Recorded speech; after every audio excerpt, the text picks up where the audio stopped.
There is nothing bigger or older than the universe. The questions I would like to talk about are: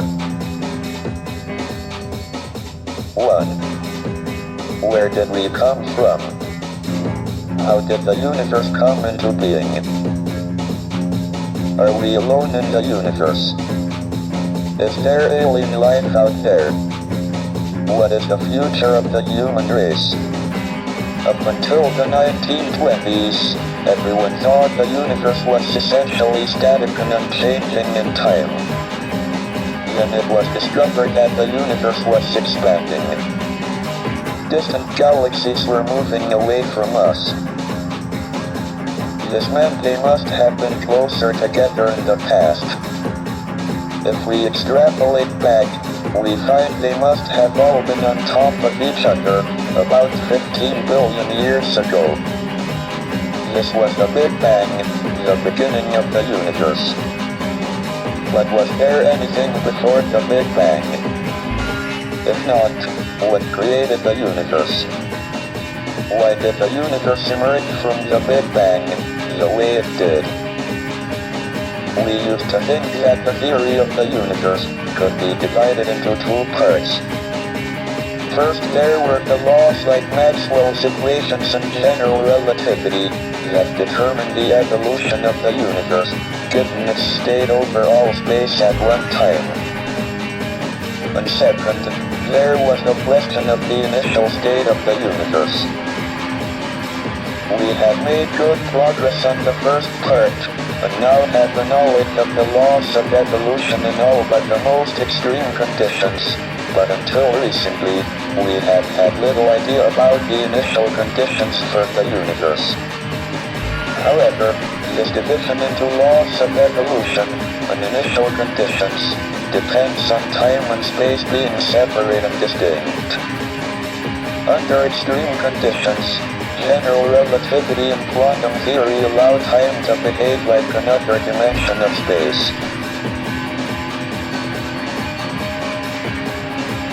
This removes the distinction between time and space, and means the laws of evolution can also determine the initial state.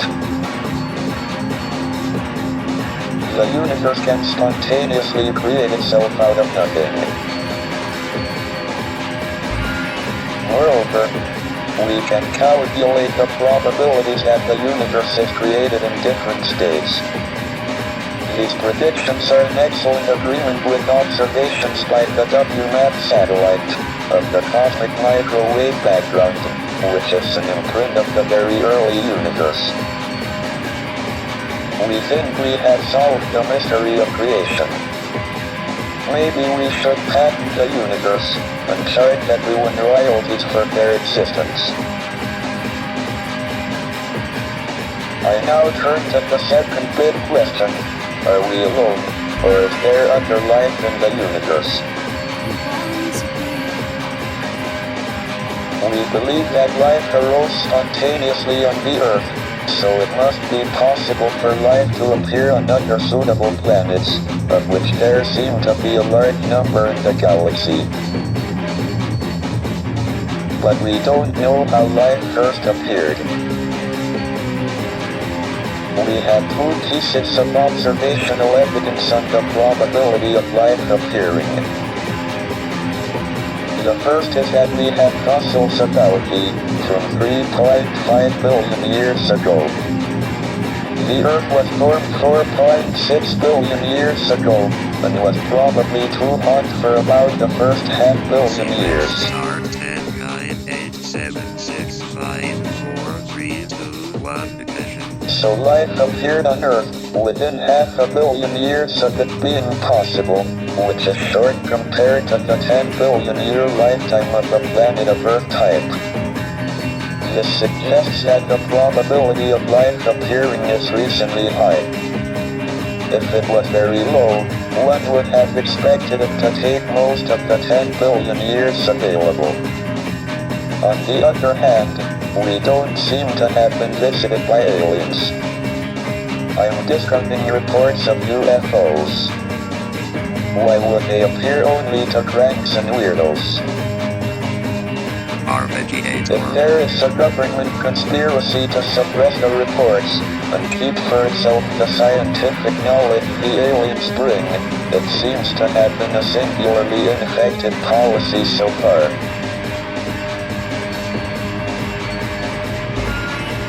Furthermore, despite an extensive search by the SETI project, we haven't heard any alien television quiz shows. This probably indicates that there are no alien civilizations at our stage of development within a radius of a few hundred light years. Issuing an insurance policy against abduction by aliens seems a pretty safe bet. This brings me to the last of the big questions, the future of the human race. If we are the only intelligent beings in the galaxy, we should make sure we survive and continue. But we are entering an increasingly dangerous period of our history. Our population and our use of the finite resources of planet Earth are growing exponentially, along with our technical ability to change the environment for good or ill.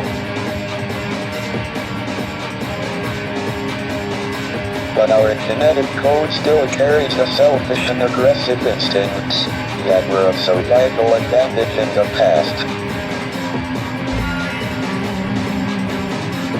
It will be difficult enough to avoid disaster in the next 100 years, let alone the next 1,000 or million. Our only chance of long-term survival is not to remain inward-looking on planet Earth, but to spread out into space. The answers to these big questions show that we have made remarkable progress in the last 100 years.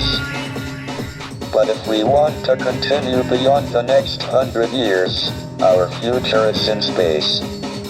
That is why I'm in favor of manned, or should I say, personed, space flight. All my life, I have sought to understand the universe and find answers to these questions.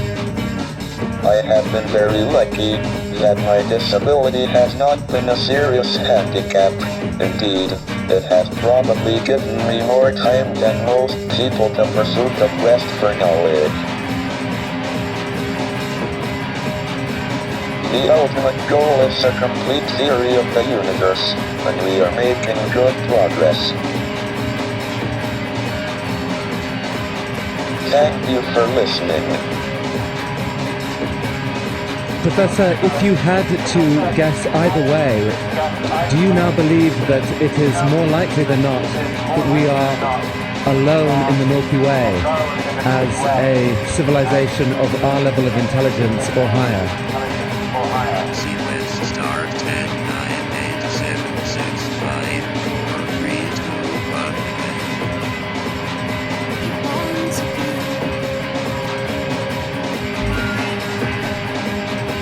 This answer took 7 minutes and really gave me an insight into the incredible act of generosity this whole talk was for Ted.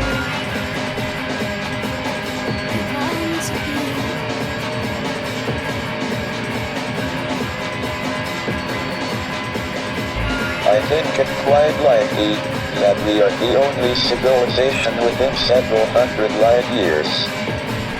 Otherwise, we would have heard radio waves. The alternative is that civilizations don't last very long, but destroy themselves.